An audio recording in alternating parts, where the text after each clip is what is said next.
Mahigit sa isang buwan na lamang ang taning ng mga pampublikong sasakyan sa pag-consolidate ng kanilang prangkisa sa mga kooperatiba at korporasyon sa ilalim ng Public Utility Vehicle Modernization Program o PUVMP. Dahil dito, ang grupong Pisto nagdeklara ng 3-day nationwide transport strike na magsisimula sa Lunes. Ang kabuang detalye ng balita sa aking report.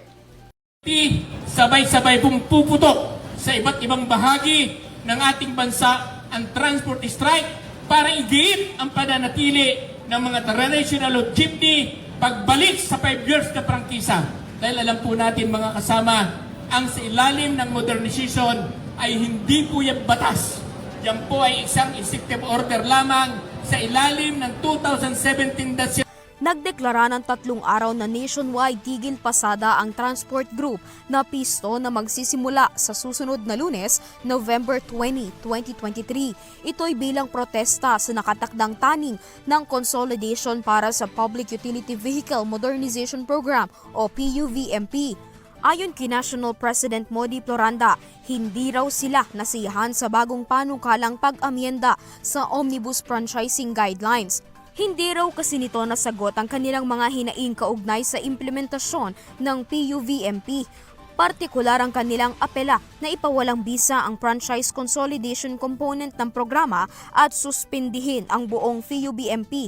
Kaya kitang-kita yung programa ay hindi para ayusin kundi maging isang malaking negosyo lang. Giit ni Modi kung ang layo ng programa at serbisyo ng pamahalaan ay palakihin ang negosyo ng mga dayuhan, hindi lamang sektor ng transportasyon ang pinahihirapan nito, kundi maging ang mga Pilipino dahil sa banta ng pagtaas ng pasahe at mga bilihin. Isang tinatamaan dyan ay hindi lamang po ang sektor ng transportasyon, kundi ang mga mamamayan. Kasi ang kakibat niyan ay pagtaas ng mga pamasahe, pagtaas ng mga bilihin. Kanino po magsisilbi yung programa nilang modernization? Magsisilbi yan sa malalaking mga negosyante na kung saan ay sila rin ang gustong humawak ng muda ng public transport. Unit talaga ng gobyerno ay para ayusin ang public transport.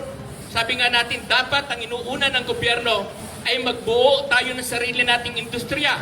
Tayo po ang lumikha ng ating public transport dahil sa ilalim ng programa ng modernization ay hindi po ang Pilipinas ang pinapaunlad ng Estado, kundi ang pinapaunlad dito ay yung mga dayuhan na malalaking mga negosyante katulad po ng China at ng Japan. Kung hindi naman makapagpapasa ang mga pampublikong sasakyan ng prangkisa sa taning nito sa December 31, ayon kay Floranda, posibleng magkaroon ng krisis sa transportasyon sa pagsisimula ng taong 2024, lalo na kung idedeklara ng DOTR na hindi na sila maaaring pumasada. Sa ating mamamayan. Kaya sinasabi po natin, ang epekto niyan ay hindi lamang sa sektor po ng transportasyon. Dahil alam natin, ang transportasyon ang isa sa katuwang ng gobyerno. Samantala, umaasa naman ang Pisto na bago magsimula ang idineklarang tigil pasada ay may iba pang lokal na federasyon ng pampublikong sasakyan ang magdideklara rin ng kanilang pakikiisa. Sa datos na inilabas ng Land Transportation Franchising and Regulatory Board o LTFRB, may kabuang 129,568 na public utility vehicle ang nakapag-consolidate na sa mga kooperatiba o korporasyon. Ayon kay LTFRB spokesperson Celine Pialogo, katumbas ito ng 65.03% ng overall authorized units. Kasama na sa pampublikong sasakyan ang mga jeepney units, UV Express, minibus at public utility bus. Samantala, ang natitirang 34.97% ay binubuo ng 69,665 na individual franchising holders. Gayon din may mga tsoper pa rin ng pampublikong sasakyan ang wala pang modern units ng sasakyan na tinatayang nasa 120,023 units. Kasama na rito ang public utility bus.